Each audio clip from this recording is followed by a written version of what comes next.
Breakout strategy पर शुरुआत में मैं कुछ इस तरह से ट्रेडिंग करता था, क्योंकि कोई सही तरीके से सिखाने वाला नहीं था। लेकिन डोंट वरी, आपको मैं A to Z बेसिक से ब्रेकआउट स्ट्रेटेजी के बारे में सिखाऊंगा, सब कुछ। जब मार्केट साइडवे जोन में होता है और रेजिस्टेंस एरिया को ब्रेक करता है, उसको हम कहते हैं ब्रेकआउट।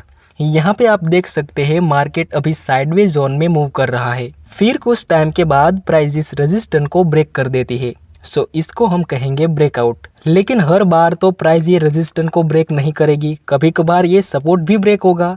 तो जब मार्केट साइडवे रेंज में होता है और प्राइस इस सपोर्ट को नीचे की तरफ ब्रेक करे, तो उसको हम कहेंगे ब्रेकडाउन।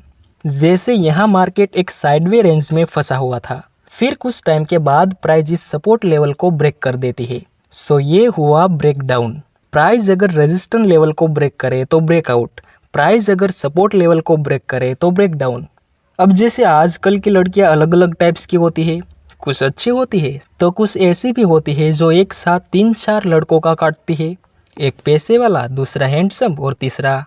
बस उसी तरह कुछ ब्रेकआउट ऐसे होते हैं जिसमें ट्रेड करने से आपको प्रॉफिट होगा, तो कुछ ब्रेकआउट ऐसे भी होंगे जिसमें आपका लॉस होगा। हम इसको फेक ब्रेकआउट बोलते हैं, बस इससे हमें दूर रहना है।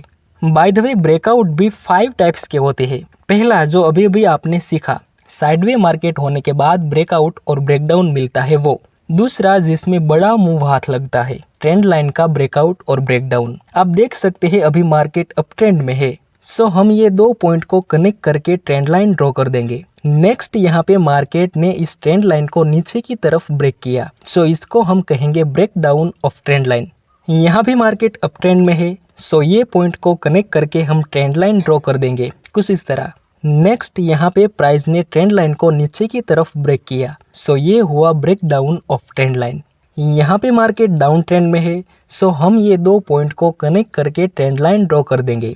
नेक्स्ट प्राइस ट्रेंड लाइन को ब्रेक करता है, सो ये हुआ ब्रेकआउट ऑफ ट्रेंड लाइन। यहाँ भी मार्केट डाउन ट्रेंड में है, तो हम ये 2 पॉइंट को कनेक्ट करके ट्रेंड लाइन बना देंगे कुछ इस तरह। नेक्स्ट प्राइस ट्रेंड लाइन को ब्रेक करता है ऊपर की तरफ, जिसको हम कहते हैं ब्रेकआउट ऑफ ट्रेंड लाइन।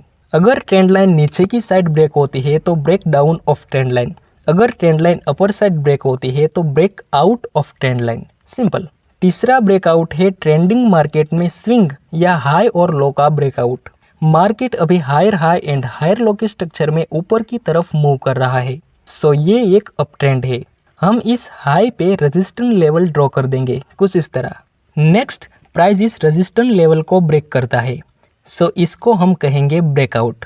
शुरुआती दिनों में मैं इसमें ही ट्रेड लेता था, गलत तरीके से। इसमें सही तरीके से परफेक्ट एंट्री और एग्जिट कैसे करनी है वो भी मैं आगे सिखाऊंगा। नेक्स्ट एग्जांपल, यहाँ भी मार्केट अप ट्रेंड में है और ये हमारा रेजिस्टेंस लेवल।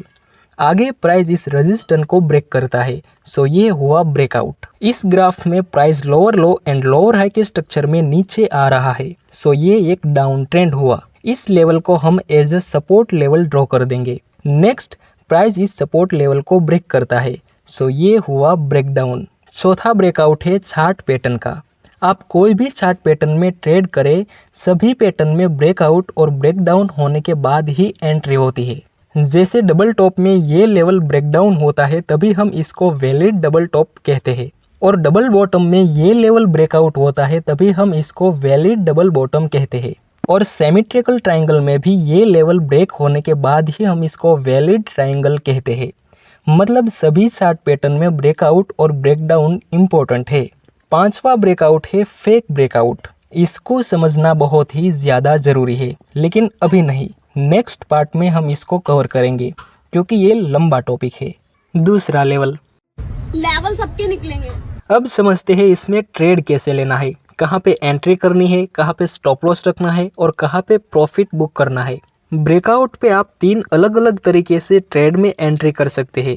फर्स्ट, जब कोई रेजिस्टेंस ब्रेक होता है तो उसे हम ब्रेकआउट बोलते हैं, और जिस कैंडल से ब्रेकआउट हुआ हो उस कैंडल को हम कहते हैं ब्रेकआउट कैंडल। जब दूसरी कैंडल इस ब्रेकआउट कैंडल के हाई के ऊपर क्लोज हो जाए तब आप बाय में एंट्री कर सकते हैं। प्रॉफिट टारगेट रहेगा ये 2 लेवल्स के बीच में जितना गैप होगा उतना। स्टॉप लॉस रखेंगे आप इस ब्रेकआउट कैंडल के लो से थोड़ा नीचे।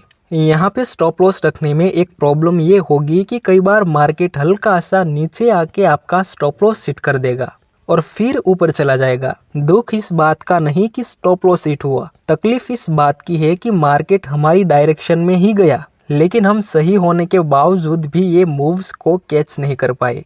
इस बात की तकलीफ ज़्यादा होती है। जलन बोल सकते हैं हम इसको। तो ऐसी जलन ना हो, इसको रोकने के लिए कुछ समझदार लोग यहाँ पे स्टॉप लॉस रखते हैं इस स्विंग से हल्का सा नीचे। लेकिन इसमें भी एक प्रॉब्लम है कि इतना बड़ा स्टॉप लॉस हम क्यों रखें। इससे बेहतर है कि हम दूसरे तरीके से एंट्री करें और स्टॉप लॉस लगाए। वो है कंसोलिडेशन बिफोर ब्रेकआउट। जब मार्केट किसी रेजिस्टेंस एरिया को ब्रेक करे उससे पहले थोड़ा सा कंसोलिडेशन हो या फिर मार्केट थोड़ा सा टाइम बिताए रेजिस्टेंस के पास, फिर जो ब्रेकआउट मिलता है वो most of time real breakout होता है। ऐसा क्यों होता है पता है? देखो, मान लो आपने यहाँ पे बाय किया, तो आप कहाँ पे प्रॉफिट बुक करेंगे? ऑब्वियसली आप इस रेजिस्टेंस के आसपास ही प्रॉफिट बुक करेंगे। तो जिन जिन लोगों ने यहाँ पे बाय किया होगा वो इस रेजिस्टेंस के पास अपना प्रॉफिट बुक करने लगते हैं, जिस वजह से मार्केट में ठहराव देखने को मिलता है। फिर जब प्राइस रेजिस्टेंस को ब्रेक करती है तो इसका मतलब यहाँ और ज़्यादा फ्रेश बायर्स इन्वॉल्व हुए हैं और ज़्यादा बायर्स यानी मार्केट अपर साइड जा सकती है। सो नाउ हम कंफर्मेशन कैंडल के बाद बाय में एंट्री कर सकते हैं। स्टॉप लॉस इस कंसोलिडेशन जोन से थोड़ा सा नीचे और प्रॉफिट टारगेट ये दोनों के बीच में जितना गैप होगा उतना सेम डाउन ट्रेंड में होगा। मार्केट इस सपोर्ट के पास एक छोटा सा होल्ड करता है, मतलब जिन लोगों ने यहाँ पे सेल किया होगा वो लोग यहाँ पे अपना प्रॉफिट बुक कर रहे हैं।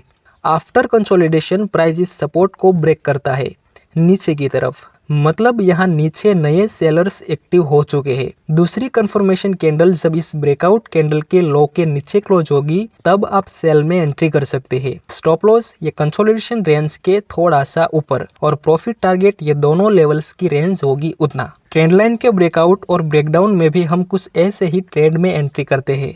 यहाँ मार्केट अप ट्रेंड में है, सो हम ट्रेंड लाइन ड्रॉ कर देंगे कुछ इस तरह। नेक्स्ट प्राइस कंसोलिडेशन रेंज में फंसता है एंड देन ब्रेकडाउन मिलता है। नेक्स्ट कैंडल ब्रेकआउट कैंडल के लो के नीचे क्लोज होती है। Now we can trade in sell side. अब मैं आपको बहुत ही प्यारा एग्जांपल देने जा रहा हूँ। देखो, जब मार्केट किसी रेजिस्टेंस को डायरेक्ट ब्रेक करे, वो भी बहुत ही स्पीड से, तो समझ लेना कि या तो ये ब्रेकआउट फेक है या फिर प्राइस इस रेजिस्टेंस के पास फिर से रिटेस्ट करने के लिए आ सकता है। ये फेक ब्रेकआउट क्यों है? क्योंकि जिन्होंने यहाँ पे बाय किया होगा वो तो अपना प्रॉफिट बुक कर लेंगे ना। इतने कम टाइम में बायर्स का प्रॉफिट टारगेट जो हिट हो चुका। अब जिन्होंने यहाँ पे शेयर्स बाय किए वो लोग सेल करने लगे, तो सेलिंग की वजह से प्राइस नीचे तो आएगी ही ना। अब समझ में आया क्यों मैंने पहले वाले तरीके से ट्रेड लेने के लिए मना किया था, वही ब्रेकआउट प्लस कंफर्मेशन पे एंट्री वाला। ये है उसका लॉजिक जो अभी अभी मैंने सिखाया। अब यहाँ पे क्या हो सकता है, या तो प्राइस फेक ब्रेकआउट देके बहुत ही ज़्यादा नीचे गिरे या फिर इस रेजिस्टेंस लेवल के पास बुलिश प्लस कंफर्मेशन कैंडल बनाए। अगर प्राइस डायरेक्ट नीचे गिरे तो हमें कुछ नहीं करना, लेकिन अगर प्राइस थोड़ा सा नीचे गिरने के बाद ये रेजिस्टेंस के आसपास कोई बुलिश प्लस कंफर्मेशन कैंडल बनाए तब हम बाइंग में एंट्री कर सकते हैं। और यही तीसरा और सेफ तरीका है ब्रेकआउट पे ट्रेड लेने का, रिटेस्ट आफ्टर ब्रेकआउट। यहाँ पे price bullish plus confirmation candle बनाता है, so now we can trade in buy side. Stop loss इस बुलिश कैंडल के लो से थोड़ा नीचे। आपने अभी जो स्ट्रेटेजी सीखी उसकी एक्यूरेसी है 70 से 80%, ठीक है। इसलिए रिस्क मैनेजमेंट के साथ काम करना, और कोई डाउट हो तो कमेंट सेशन आपके लिए ओपन है।